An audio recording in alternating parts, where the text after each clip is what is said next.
എത്താനായി കുറച്ചൊന്ന് താമസിച്ചോ എന്നെന്നെ ചിന്തിപ്പിച്ച ഒന്നാണ് കളരിയിൽ ധാർമ്മികം. കുട്ടികളെയും മുതിർന്നവരെയും കളരി പഠിപ്പിക്കുന്ന കളരിയിൽ ധാർമ്മികം. വർണ്ണിക്കാവുന്നതിലും അപ്പുറമാണ് കളരിയിൽ ധാർമ്മികത്തിൻ്റെ അന്തരീക്ഷം.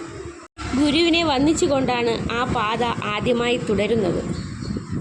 പിന്നീട് അങ്ങോട്ടുള്ള ഓരോ വഴികളിലും നമ്മുടെ നാടിനു വേണ്ടി ധീരമായി പോരാടിയ ആൾക്കാരുടെ ചരിത്രങ്ങളായിരുന്നു. അതുവഴി നടക്കുന്ന ആർക്കും പ്രചോദനമാകും വിധം ഉള്ള ചരിത്രങ്ങൾ. ഒരുപക്ഷെ നമ്മൾ മറന്നുപോയ പലരെയും നമ്മളെ വീണ്ടും അവർ ഓർമ്മപ്പെടുത്തിക്കൊണ്ടേയിരുന്നു. ആ വഴികളിലൂടെ മുന്നോട്ട് നടക്കുമ്പോൾ അതിമനോഹരമായിരുന്നു അവിടുത്തെ ഓരോ പ്രകൃതി ഭംഗിയും കാണാൻ. ഇവിടുന്ന് നടന്ന് നമ്മൾ നേരെ മുന്നോട്ട് പോകുമ്പോൾ നമുക്ക് സൈഡിലായി ഗുരുവിൻ്റെ ഒരു വലിയ പ്രതിമ കാണാൻ സാധിക്കും. അതിൻ്റെ തൊട്ടടുത്തായി തന്നെ ഒരു ധ്യാന മണ്ഡപവും കാണാം.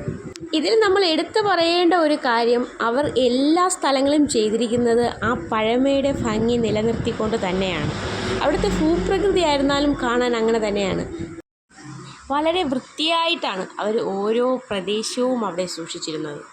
എൻ്റെ കുഞ്ഞുട്ടന് എത്ര പറഞ്ഞാലും മതി വരാത്ത അവൻ്റെ കളരി അഭ്യാസശാല അത്രയും മനോഹരമായി അവർ സൂക്ഷിച്ചിരിക്കുന്നു.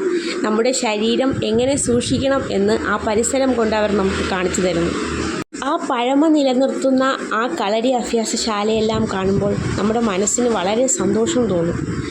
തൻ്റെ ശിഷ്യഗണങ്ങളും കുഞ്ഞുങ്ങളും കളരി അഭ്യസിക്കുന്നതും കണ്ട് തൊട്ടടുത്ത് അന്ത്യവിശ്രമം കൊള്ളുകയാണ് ആ ഗുരുനാഥൻ. അവിടെ ചെന്നപ്പോൾ നമ്മളെ വളരെ പക്വതയോടെ സ്വീകരിച്ച മറ്റൊരു അതിഥിയും കൂടി ഉണ്ടായിരുന്നു.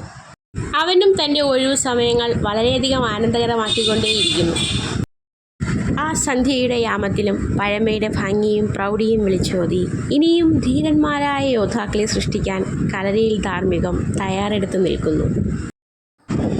എല്ലാം കണ്ട് മനസ്സ് നിറഞ്ഞ് ക്ഷേത്രത്തിൽ തൊഴുത് ഞങ്ങൾ മടങ്ങി.